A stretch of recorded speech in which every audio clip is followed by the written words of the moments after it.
So this is a Mercury Mariner, but a Ford Escape and Mazda Tribute, pretty much the same vehicles. And they have trouble with ABS sensors going out. I have a brand new ABS sensor right here. This is going to go on the driver's side. I've already done the passenger side.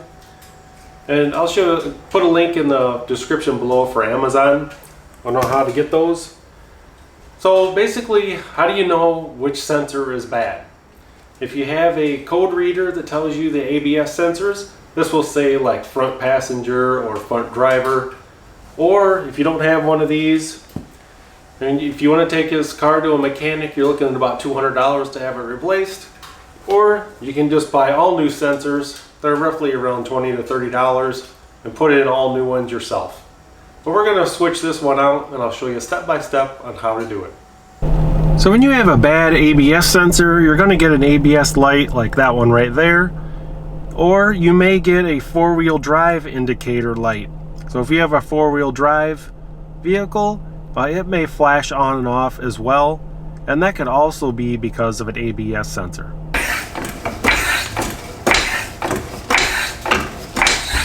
We've got the vehicle jacked up and secured. I got the wheel off. I'm going to show you where that ABS sensor is.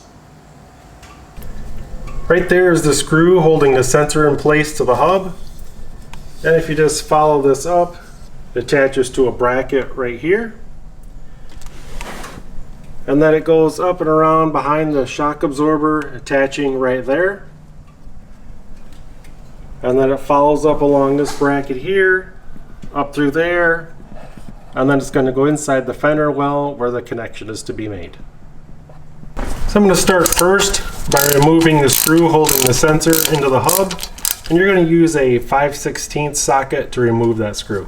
But once the screw is out, you're going to use a flathead screwdriver and just kind of work your way around, kind of turning the screwdriver, working this plug out of the hole. And once the plug is out of the hole, you can see where it goes in right there. You're going to want to put a little bit of sandpaper in there and clean that hole out before we install the new one. Go ahead and remove this 10mm bolt right here. And after I get this one taken out, I'm going to go ahead and start reinstalling the new one. And then I'm just going to kind of chase it around. So as I remove the old one, I install part of the new one. I like doing it that way so that I match the routing. Otherwise, take a picture of it and you can take it all off at once. But I found if you just go little by little, remove and install, work your way around, it works best. You always get everything right back in place. So we'll go ahead and get this screw out of the way.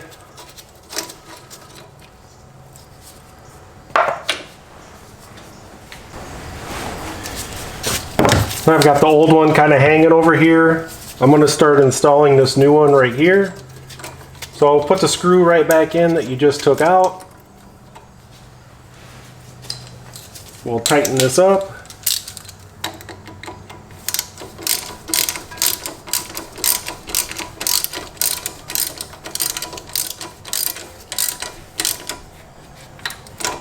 And now we'll go actually install the sensor. So as you can see, I have the sensor reinstalled here right in the hub. I sprayed a little bit of lubricant in the hole. It slid right in. And if you follow it up and around, I also have it attached right here. So the next attachment point is this screw right here. So we're going to go ahead and loosen this. And then I'll bring this wire up and around and we'll attach that to this mounting point right here.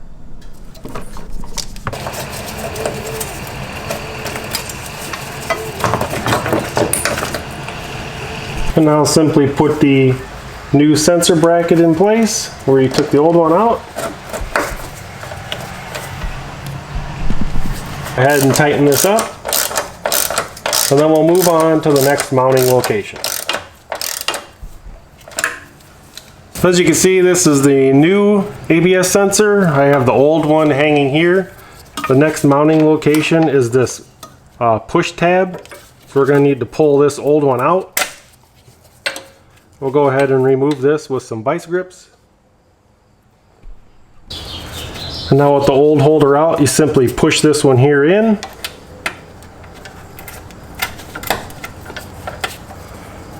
And now all we got to do is get the plug inside this fender well, and we're just going to go inside, we'll open the hood, and I'll show you where the connection is under the hood.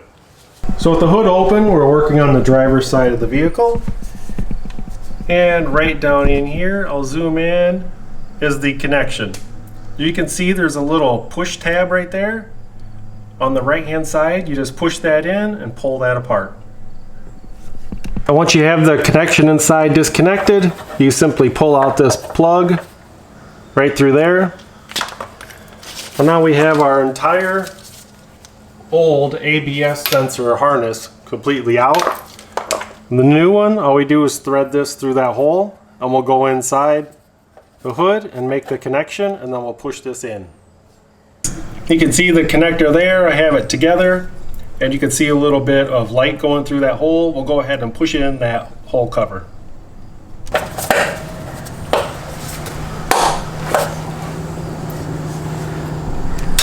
And that's it. The ABS sensor is done on this driver's side. Like I said, if you have a multi-tool that will tell you which ABS sensor is out, that's the best. Then you can just buy the one and replace it and be done.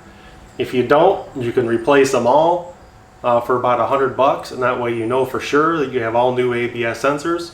But if you take it to a mechanic, plan on spending a little over $200. Hopefully this video saves you a little time and money, and I thank you for watching.